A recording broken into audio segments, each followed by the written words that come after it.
তুই এখান থেকে আমার জবাব দিয়ে যাবি। আমি নিউজ করছি প্রমাণ করেন। আমি প্রমাণ করবো, তুই এখান থেকে আমার জবাব দিয়ে যাবি। মানে আমার জবাব দিয়ে যাবি, তুই আমার ছবি কেন ব্যবহার করছিস? কোনো কথা নাই।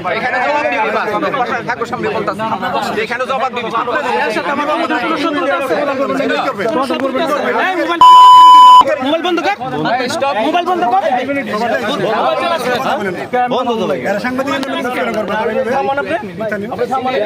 এই কেমন কথা বলো? থামার চেষ্টা করতে না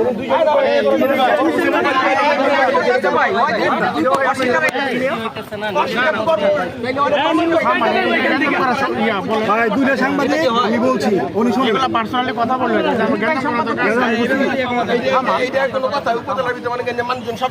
আমার কিছুতে ব্যাপার না এগুলো Next level, well done, side by side, free. আপনারা কেউ দায়িত্ব নিয়ে গেছেন এই ভাই, আমি কোথায় চাঁদাবাজি করছি? এই যে আমার বিরুদ্ধে কেউ কি দায়িত্ব নিয়ে বলছেন আপনারা যে আসেন বসে স্বীকার হয় না। বলছেন দায়িত্ব নিয়ে বলছেন বলছেন যে চলেন বসে বসে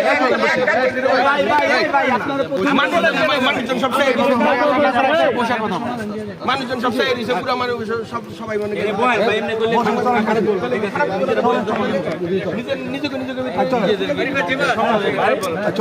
আমি সম্পাদকের সাথে কথা বলতেছি। চলেন আইন দেখেন না রে ভাই না, আমি সম্পাদকের কথা বলি যে আমি কেন এখানে আসলে আমার উপরে কেন চাপ আসবে। এটা তো আমি যদি করতাম আমি তাকে বলতাম যে আমি কেন কেরানীগঞ্জ সাংবাদিকের বিরুদ্ধে নিউজ করব। আমি সম্পাদকের আপনি কি শেষ করবেন ভাই আমি শেষ করবেন আমি সম্পাদকের সাথে কথা বলি। আপনি কিন্তু ভাই শেষ করেন না আচ্ছা আমি সম্পাদকের সাথে কথা বলি। শেষ করেন না আপনি এখন বললেন শেষ করতে আমি সম্পাদকের সাথে কথা বলি। আমি সম্পাদকের সাথে কথা বলতেছি। এইখানে আরেকটা লোক বক্তব্য কি আছে? এর নাম অনার্থক মনে প্রতিবেদন দিচ্ছে, মামলা শুদ্ধ মনে করে দিচ্ছে। হ্যাঁ এই ব্যক্তি ওই ভাই সামনে আসুন ভাই ওইদিকে তাইলে একজনের একজনের শুধু শুধু মনে করে এত অভিযোগ দেয় এখন। আপনি আইন দেখেন না বললাম না ভাই আমি সম্পাদকের কথা বলতে দেন। আচ্ছা আপনি কথা জবাব দিয়ে এখান থেকে যাইতেই বসে থাকে। আচ্ছা, একটা কাক দিতে পারবো না এখান থেকে। তাহলে আমি চলে যাই দেখেন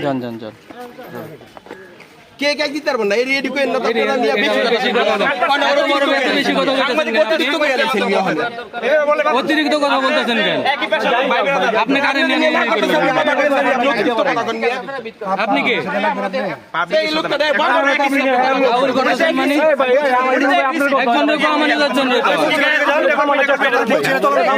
গালাগালি করতেছেন। তুমি মোবাইল চালু করছো, আপনার সমস্যা কি? আপনি কিছু করতেছেন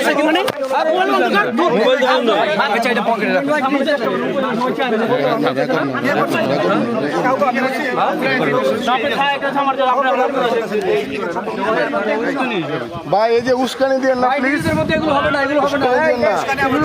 উস্কানি দিয়ে নেমুল ভাই ভাই ইসমুল ভাই উস্কানি দিয়ে না দিচ্ছেন। আপনি এটা লাগাইছেন, আপনি ইন্ধন করছেন যে আমি করছি, আপনি বলছেন, আপনি বলাইছেন। হ্যাঁ এটা আমি সম্পাদককে ফোন দিচ্ছি। ভাইয়া শুনেন আপনি উস্কানি দিয়ে না ভাই আমি আপনাকে আমার কাছে শুনেন আপনি আমার কাছে অভিযোগ করছেন আমি আপনাকে জিজ্ঞেস করছি এক জায়গায় গিয়ে এক জায়গায় ডাইলেন না একদম আলোচনা করতাম এক জায়গায় গিয়ে এক জায়গায় ডাইলেন না ইমরুল ভাই এক জায়গায় গিয়ে এক জায়গায় ডাইলেন না ভাই আমি এখান থেকে চলুন আপনারা আমার লাঞ্ছিত করবেন আমি লাঞ্ছিত হয়ে যাই এই জায়গা থেকে আপনি লাঞ্ছিত লাঞ্ছিত করতেছেন পুরো উপজেলার মানুষ আমার জন্য নিজেদের মধ্যে এটা হয় ব্যাপার আমার জন্য আমি এবারে কথা বলছি আপনি চুপ থাকেন না হলে অনেক চুপ থাকেন চুপ থাকেন এখন অনেক চুপ থাকেন বলছে মানুষগুলি যাও বলছি ভাই আসেন আচ্ছা ওইসে যাইবো না মানুষগুলি যাও কিন্তু চুপ থাকেন 10 মিনিট এই বিষয়ে 10 মিনিট কথা দিবেন যার যার কামে 10 মিনিট এই বিষয়ে কোনো কথা দিবেন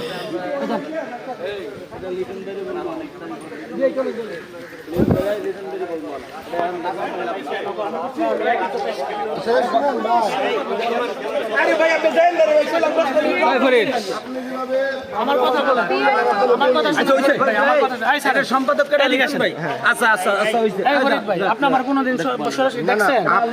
আপনি যে হুট করে আমার নামে একটা নিউজ করে দেন কেন করেন? আবার বলতেছেন নিউজ করে দিলাম এই ফরিদ এটা কথা হবে মোবাইলটা করে আচ্ছা এটা কথা হবে সন্ধ্যার পর নামা তোরা আরেকবার কইছি যদি মোবাইলটা উঠাই এটা কেমন ধরনের কথা? মোবাইল ধরে কি আমার চোখে মোবাইল দাও কে লিখা? মোবাইল ধরে তুই মোবাইল দাও কে লিখা?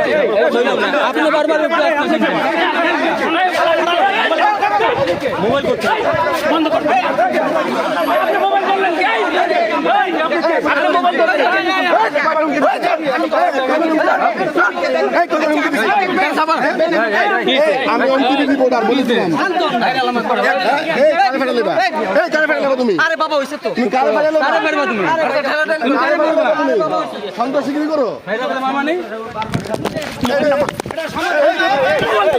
মোবাইল তো রসকা মোবাইল তো রসকা আপনার গায়ে দিলেন কে মোবাইল তো রসকা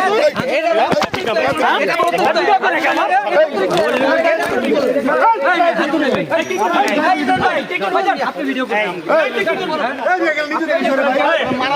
না না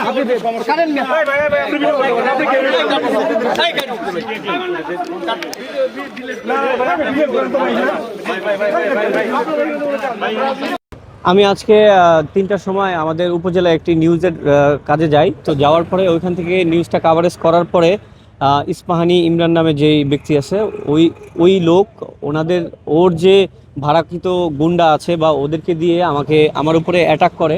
কেন আমি ঢাকার কণ্ঠের একজন রিপোর্টার, আর ঢাকার কণ্ঠে আমি তাদের এই কুকীর্তির যেই এই নিউজটা আমি তুলে ধরেছি। বেশ কিছুদিন আগে দেখেছেন আপনারা অনেকেই যে তারা সাংবাদিক ও পুলিশ পরিচয় দিয়ে ছিনতাই করেছে। তো ওই বিষয়টা আমি তুলে ধরার জন্য আমাদের ঢাকার কণ্ঠতে আমার উপরে অ্যাটাক করে, আমার অফিসের সেট আপ নিয়ে যায়। আমার ফোন ছিল, আমার গেম বল ছিল এবং আমার ডিজিআই বয়া ছিল এবং নগদ 10,000 টাকাও ছিল। সেই জিনিসগুলো ওরা আমাকে মেরে আমার হাত থেকে নিয়ে যায়। আর ওর যেই লোকগুলো আছে আপনার ইস্পাহানি ইমরান এবং ওর সাথে আরও 2-3 জন জড়িত ছিল, আমার মোবাইল ছিনিয়ে নিয়ে যায় আমার অফিসের। আর তাদের এই কুকর্মের যেই বিষয়টা আমি আমাদের ঢাকার কণ্ঠের এই নিউজ করার প্রেক্ষিতে সে আমার উপরে আজকে অ্যাটাক করে আক্রমণ করেছে। তারা কিল ঘুষি লাথি দিয়ে আমার কাছ থেকে টাকা নিয়ে যায়। 10,000 টাকা ছিল এবং নগদ অর্থ ছিল। আর আমার অফিসের যে ডিভাইসগুলো ছিল সেগুলো নিয়ে যায়। গেম বল ছিল, অফিসের ফোন ছিল। আমাকে আবার তারা এটাও বলে যে আমার প্রাণ নাশের হত্যা ধমকি আমাকে দিয়ে গেছে যে আমাকে মেরে ফেলবে, আমাকে আর এই কেরানীগঞ্জে কাজ করতে দিবে না। ওইখান থেকে বের হলেন কিভাবে? ওইখান থেকে আমাদের এই যে বেশ কিছু সাংবাদিক ছিল তাদের প্রোটোকলে আমি থানা পর্যন্ত আসি।